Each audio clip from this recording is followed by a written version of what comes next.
Друзья, давайте рассмотрим сегодняшнее послание из Иеремии, 20 стиха 6. Сказано так: «И ты, Пасхор, и все живущие в доме твоем, пойдете в плен». Он говорил это Иудеи. «И придешь в Вавилон, и там умрешь, и там будешь похоронен, ты и все друзья твои, которым ты пророчествовал ложно». Но Иудея приняла это, она поверила Пасхору. Избегайте этого, тогда Бог вас благословит. Этот сын Эмеров ни на что не годен, годен только Сын Божий. Он истинный, он пророк, которому можно верить.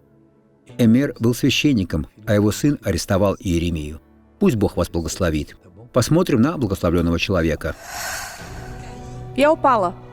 И после этого не могли нормально ходить, только с тростью.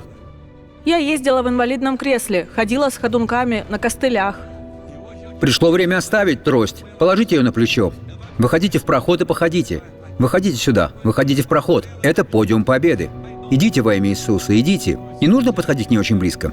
Так, идите. Больше выпрямляйте ногу, сестра. Идите быстрее, Бог сегодня дарует вам победу. Идите твердо, идите твердо, идите твердо. Так. Теперь вернитесь сюда. Теперь идите быстро, теперь идите быстро. Так. Попробуйте немного пробежаться. Попробуйте немного пробежаться. Бегите еще, немного пробегитесь. У вас получается. Как вас зовут? Жулия. Вы смогли, Жулия. Мне 92 года. Вы агент 92 и точка. Теперь помолимся, Отец, мы молимся. Мы во имя Иисуса вступаем в Твое присутствие, чтобы решить проблему этого человека. Я объединяю свою веру с Его, я обличаю все зло и говорю: зло, уходи, убирайся. Во имя Иисуса, а вы поднимите руки и скажите: благодарю. Благослови вас Бог.